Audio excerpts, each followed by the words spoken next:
सुप्रभात कक्षाया ग्रुप के सम्मान्य सदस्यों को मेरा प्रणाम।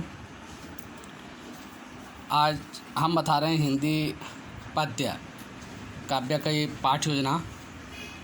इसमें हमने आपको कल समानांतर उदाहरण, केंद्रीय अनुभूति के प्रश्न, सस्वर वाचन के साथ रसानुभूति के प्रश्न और आज है पुनः आदर्श वाचन।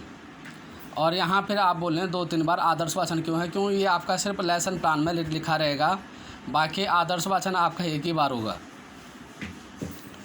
तो ये है शिक्षण बिंदु। शिक्षण बिंदु में है आदर्श वाचन और शिक्षण लक्ष्य ऑब्लिक व्यावहारिक उद्देश्य है कौशलात्मक।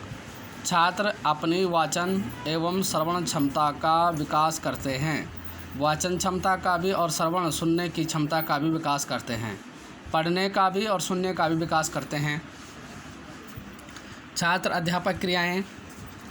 छात्र अध्यापक गति लय ताल का ध्यान रखते हुए उचित आरोह अवरोह सहित भावानुकूल स्वर में आदर्श वाचन करता है। आरोह उतार चढ़ाव के साथ भावानुकूल स्वर में आदर्श वाचन करता है। शुद्ध स्पष्ट आदर्श वाचन करता है।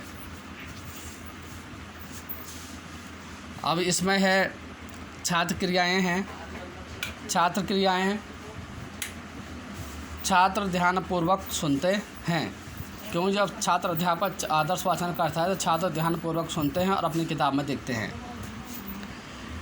विधि ऑब्लिक प्रविधि ऑब्लिक सहायक सामग्री, तो ये है स्पष्ट वाचन विधि। पढ़ने का है तो स्पष्ट वाचन विधि। अभी श्याम पट कुछ नहीं है तो मूल्यांकन कुछ नहीं है, तो ये आदर्श वाचन। और आदर्श वाचन क्यों? मानुष, फिर आदर्श वाचन में वही आता है, बाएं हाथ से किताब पकड़ी हुई होनी चाहिए। मानुष हो तो वही रस खाने, बसो ब्रज गोकुल गाँव के ग्वारन। जो पशु हो तो कहा बस मेरो, चरो नित्य नंद की धैनु में जारन। पाहन हो तो वही गिरी को जो कियो हरि छत्र पुरंदर धारन।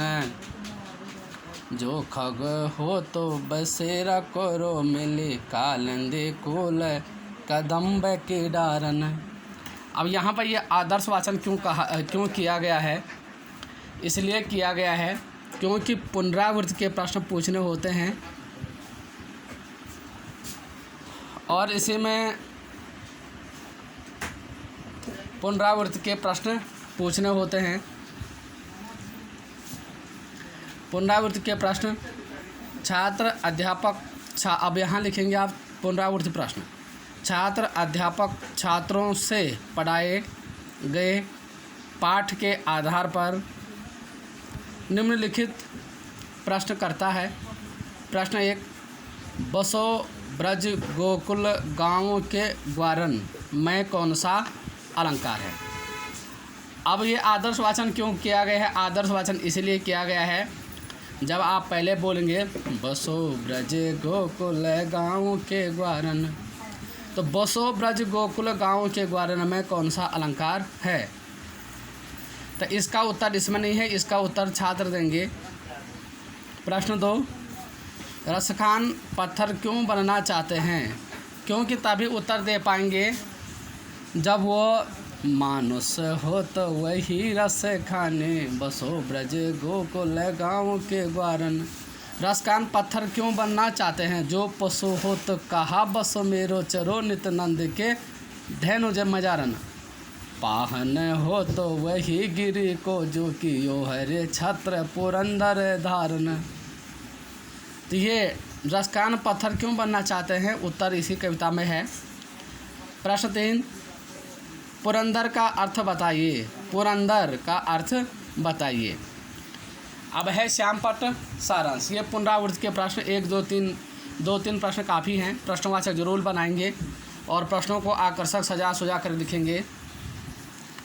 फिर है श्यामपट सारांश।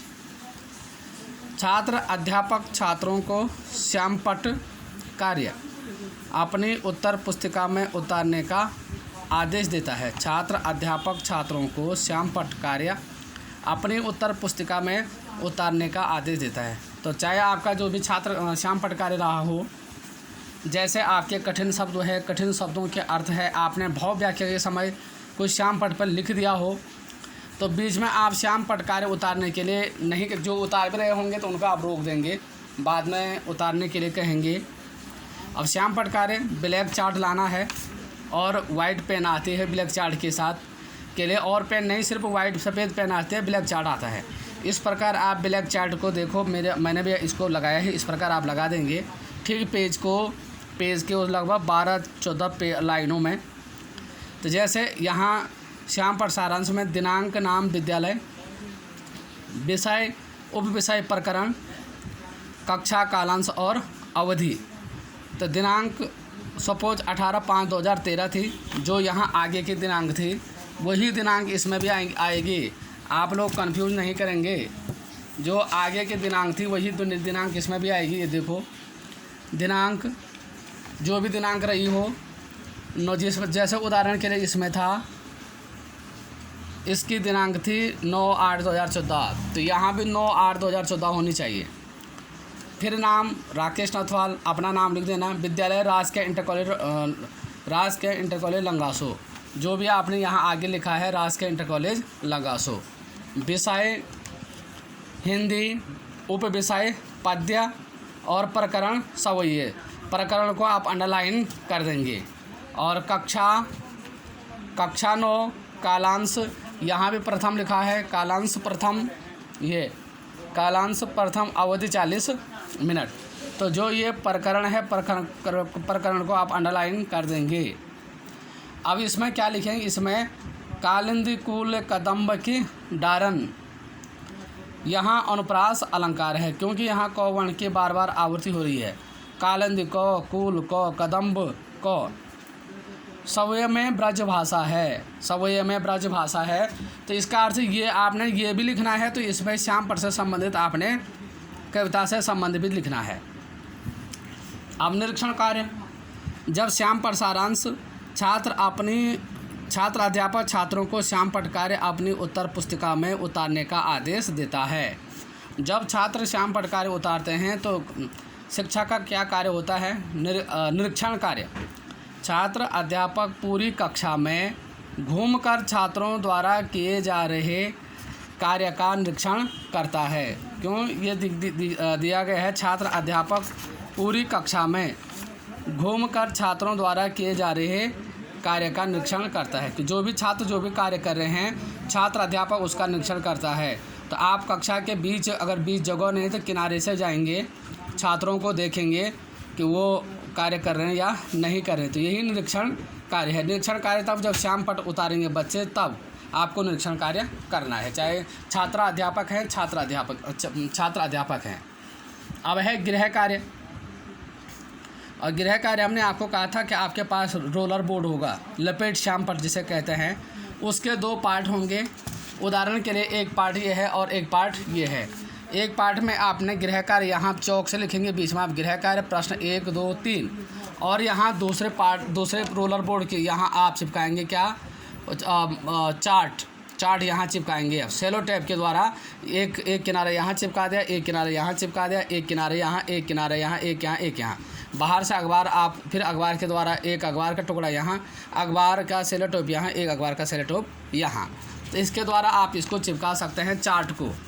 अब आपने क्या करना क्या है, गृह कार्य, ये आपकी कॉपी में लिखा है, छात्र अध्यापक छात्रों को गृह कार्य है तो प्रश्न लिखाता है एवं दिए गए प्रश्न घर से करके लाने हैं तो निर्देशित करता है। तो ये गृह कार्य के लिए छात्र अध्यापक छात्रों को प्रश्न लिखाता है और इन प्रश्नों के लिए कहता है कि आप घर से करके लाना, उनको नोट कराना है रोलर बोर्ड की पे। प्रश्न 1, नंद की गाय चराने का कवि क्या मूल्य देना चाहता है और क्यों? नंद की गाय चराने का कवि क्या मूल्य देना चाहता है और क्यों? प्रश्नवाचक रोलर बोर्ड पर लिखा होगा। प्रश्न 2, रसखान पत्थर क्यों बनना चाहते हैं? प्रश्नवाचक। प्रश्न 3, कवि अगले जन्म में मनुष्य बनने पर क्या चाहते हैं? प्रश्नवाचक। संदर्भ, और फिर अब संदर्भ आएगा उत्तराखंड विद्यालय शिक्षा हिंदी क्षितिज, क्योंकि किताब का नाम है क्षितिज, जो भी किताब का नाम रहेगा उत्तराखंड विद्यालयी शिक्षा हिंदी क्षितिज कक्षा 9वीं, और सुझाव हम देंगे। तो गृह कार्य आप समझ गए होंगे, रोलर बोर्ड पे लिखना है। यहाँ लिखेंगे आप गृह कार्य, प्रश्न 1 2 3, बच्चों को आप प्रश्न उतारने के लिए कहेंगे आप घर से करके लाना। और इधर रहेगा आपका चार्ट। जब चार्ट व्याख्या का समय आएगा तो आप चार्ट को आगे क्लास की ओर रखेंगे, और जब गृह कार्य का समय आएगा जब इसको यहाँ लिख देंगे। और लास्ट में जब आप कक्षा से बाहर आते हैं तो अपने चार्ट, रोलर बोर्ड, लपेट, श्यामपट, चौक इत्यादि जो भी है, पॉइंटर, किताब, अपनी कॉपी अपने पास कुछ भी नहीं भूलेंगे, आप अपने साथ बाहर लाएंगे। और जब आप क्लास में जाते हैं तो पहले क्लास में श्यामपट के आसपास कहीं देख लेना कि एक किला आपने गाड़ देनी है, ताकि किसके लिए, ताकि आप उस पर रोलर बोर्ड लगा सके, चार्ट या मॉडल जो भी आपके पास है उसको आप लगा सकें। तो ये था आपका हिंदी पद्य का लेसन प्लान। और मेरे चैनल को आप सब्सक्राइब करना ना भूलें, शेयर करना ना भूलें, लाइक करना ना भूलें। अब आपसे बात करते हैं कि आपने सोचा होगा पता नहीं ये बार बार आदर्शवाचन आ रहा है, ससुरवाचन आ रहा है, क्यों? आपका फर्स्ट स्टेप है आदर्शवाचन, सेकंड स्टेप है आपका कठिन शब्दोच्चारण अभ्यास, और थर्ड स्टेप है आपका सस्वरवाचन, फोर्थ स्टेप है आपका काठिन्य निवारण, इसके बाद का स्टेप है आपका काठिन्य निवारण के बाद आपका आदर्श वाचन के साथ भाव व्याख्या। फिर ये दोनों आदर्श वाचन आपने स्वयं करना नहीं उस समय, ये दोनों आपने एक साथ लेना है। आदर्श वाचन तो आपने फर्स्ट में कर दिया है, ये आदर्श वाचन दोबारा इसलिए लिखा कि ये इसके आदर्श वाचन के साथ भाव व्याख्या। फिर आएगा मौन वाचन, मौन वाचन के बाद आपका भाव विश्लेषण के प्रश्न आएगा, भाव विश्लेषण के प्रश्न के बाद आपका आएगा काव्यानुभूति के प्रश्न, फिर काव्यानुभूति के प्रश्न के बाद क्या आएगा आपका समानांतर उदाहरण, फिर आएगा आपका केंद्रीय अनुभूति के प्रश्न, फिर आएगा आपका सस्वर वाचन के साथ आपका रसानुभूति के प्रश्न। क्योंकि जब आप सस्वर वाचन होगा तब ये बच्चों से कराना नहीं है, इसके साथ रसानुभूति के प्रश्न। और फिर अंतिम में यही बनता है आपका आदर्श वाचन कराने की आवश्यकता अंतिम में है नहीं, और सस्वर वाचन की भी आवश्यकता नहीं, ये रसानुभूति के साथ है। सस्वर वाचन भी एक ही बार होगा, ये सिर्फ लेसन प्लान में लिखने का है। और पुनरावृत्ति, श्यामपट सारांश, निरीक्षण कार्य, गृह कार्य और सुझाव। तो आज का इतना ही। पुनः आशा है कि आप संज्ञान ले रहे होंगे, आप पढ़ रहे होंगे, ये पद्य का है। और अगले पाठ योजना के साथ पुनः कल उपस्थित होते हैं, तब तक के लिए नमस्कार, धन्यवाद।